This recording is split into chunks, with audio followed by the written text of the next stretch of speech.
नमस्कार दोस्तों, स्वागत है आपका हमारे चैनल में। अगर आप हमारे चैनल पर नए हैं तो हमारे चैनल को सब्सक्राइब अवश्य करें, क्योंकि हम आपके लिए ज्ञानवर्धक कहानियां लेकर आते रहते हैं प्रतिदिवस। अगर आपको कहानी सुनना पसंद है तो वीडियो को लाइक करें और अपने दोस्तों में, परिवारजनों में शेयर करें। चलिए दोस्तों, आज की कहानी कहाँ शुरू करते हैं। बहुत समय पहले की बात है।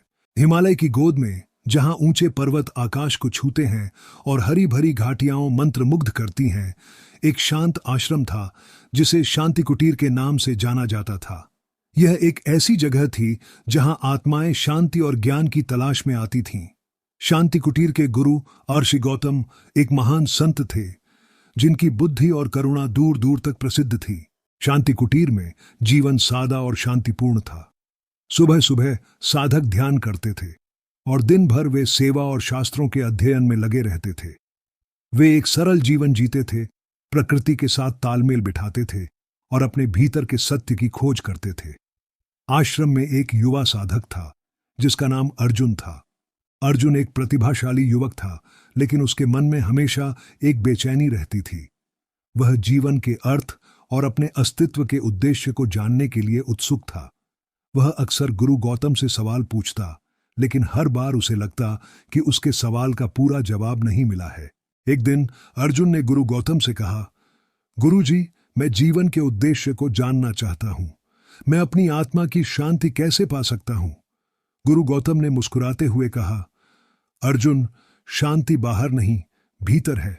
तुम्हें अपने अंदर झांकना होगा, अपने मन को शांत करना होगा और अपने सच्चे स्वरूप को जानना होगा। अर्जुन ने गुरु गौतम की बात मानी और उसने अपना सारा ध्यान और आत्मचिंतन में लगा दिया।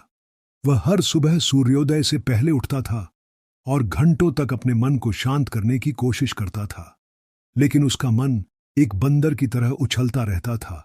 हमेशा एक विचार से दूसरे विचार पर कूदता रहता था। अर्जुन को निराशा होने लगी।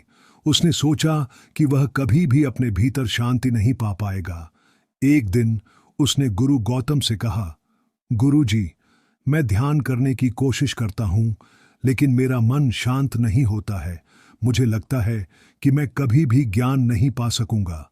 गुरु गौतम ने अर्जुन को सांत्वना देते हुए कहा, अर्जुन, मन की प्रकृति चंचल है, इसे शांत करना आसान नहीं है, लेकिन अगर तुम लगातार प्रयास करते रहोगे तो एक दिन तुम जरूर सफल होगे। अर्जुन ने गुरु गौतम की बात पर भरोसा किया और वह अपनी साधना में लगा रहा। उसने योग और प्राणायाम का अभ्यास करना शुरू कर दिया और धीरे धीरे उसका मन शांत होने लगा। उसने महसूस किया कि जैसे जैसे वह अपने शरीर और मन पर नियंत्रण पा रहा था, वह अपने भीतर की शांति को भी महसूस कर रहा था। समय बीतता गया और अर्जुन की साधना और भी गहरी होती गई। उसे कई दिव्य अनुभव हुए और उसने महसूस किया कि वह अपने सच्चे स्वरूप के करीब आ रहा है। एक दिन जब वह ध्यान कर रहा था, उसने एक दिव्य दृष्टि देखी। उसने देखा कि पूरा संसार एक भ्रम है, एक माया है जो उसे अपने सच्चे स्वरूप से दूर रख रही है। अर्जुन को एहसास हुआ कि वह अभी तक पूरी तरह से जागृत नहीं हुआ है और उसे इस माया के जाल को तोड़ना होगा। उसने गुरु गौतम से इस दृष्टि के बारे में बताया और गुरु गौतम ने कहा, अर्जुन, माया एक ऐसा पर्दा है जो हमें अपने सच्चे स्वरूप से दूर रखता है। तुम्हें इसे तोड़ना होगा और अपने भीतर के सत्य को जानना होगा। अर्जुन ने गुरु गौतम से पूछा, गुरुजी, मैं इस माया के जाल को कैसे तोड़ सकता हूं? गुरु गौतम ने कहा, अर्जुन, माया को तोड़ने का एकमात्र तरीका है ज्ञान। तुम्हें अपने मन को शुद्ध करना होगा, अपने विचारों पर नियंत्रण पाना होगा और अपने सच्चे स्वरूप को जानना होगा। अर्जुन ने ज्ञान की खोज में अपने प्रयास जारी रखे। उसने शास्त्रों का अध्ययन किया और उसने महसूस किया कि कर्म का सिद्धांत कितना महत्वपूर्ण है। उसे समझ में आया कि हर क्रिया का एक परिणाम होता है और हमारे कर्म ही हमारे भाग्य को निर्धारित करते हैं। एक दिन जब वह अपने गुरु के साथ सत्संग कर रहा था, उसने पूछा, गुरुजी, अगर हर क्रिया का एक परिणाम होता है तो हम इस चक्र से कैसे मुक्त हो सकते हैं?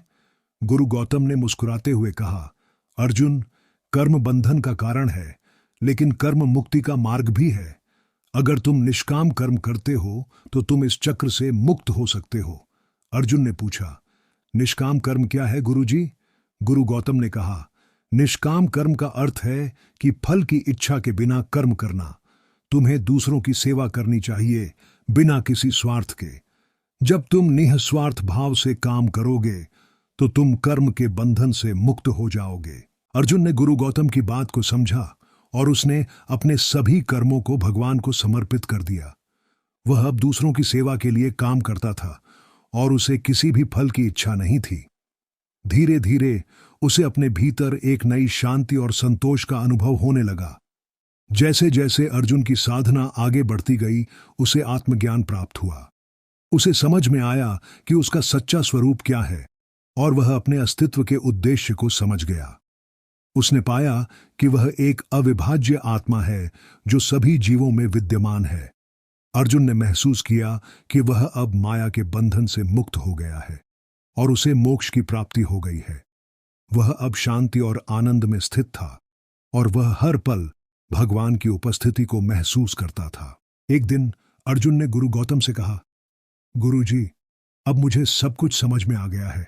मैं अब पूरी तरह से शांत और संतुष्ट हूं। गुरु गौतम ने मुस्कुराते हुए कहा, अर्जुन, तुमने अपनी यात्रा पूरी कर ली है। तुम अब एक जागृत आत्मा हो। अर्जुन ने गुरु गौतम और अपने सभी गुरुओं को धन्यवाद दिया और उसने शांति कुटीर छोड़ दिया। वह अब एक मुक्त आत्मा था और वह दुनिया भर में ज्ञान और शांति का संदेश फैलाने के लिए निकला। अपनी यात्रा के दौरान अर्जुन ने कई लोगों से मिला और उन्हें प्रेम और करुणा का संदेश दिया। उसने लोगों को ध्यान करने और अपने भीतर की शांति को खोजने के लिए प्रेरित किया। उसने सिखाया कि हर कोई एक ही आत्मा का हिस्सा है और हमें एक दूसरे से प्रेम और सम्मान करना चाहिए।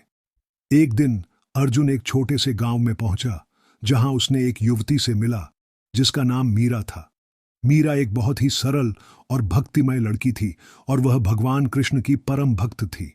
अर्जुन और मीरा के बीच एक गहरा रिश्ता बन गया और उन्हें एहसास हुआ कि वे दोनों एक ही लक्ष्य के लिए समर्पित हैं, प्रेम और ज्ञान की प्राप्ति। अर्जुन और मीरा ने साथ मिलकर एक आश्रम खोला और उन्होंने लोगों को आध्यात्मिक मार्गदर्शन देना शुरू कर दिया। उन्होंने लोगों को प्रेम और करुणा का संदेश दिया और उन्होंने सिखाया कि हर कोई भगवान का अंश है। समय बीतता गया और अर्जुन और मीरा की प्रसिद्धि दूर दूर तक फैल गई। लोग उनके पास ज्ञान और मार्गदर्शन के लिए आने लगे और उन्होंने अपने जीवन में शांति और खुशी पाई। एक दिन एक क्रूर राजा ने अर्जुन और मीरा को गिरफ्तार कर लिया क्योंकि उसे उनकी लोकप्रियता से डर लग रहा था। उसने उन्हें जेल में डाल दिया और उन पर झूठे आरोप लगाए।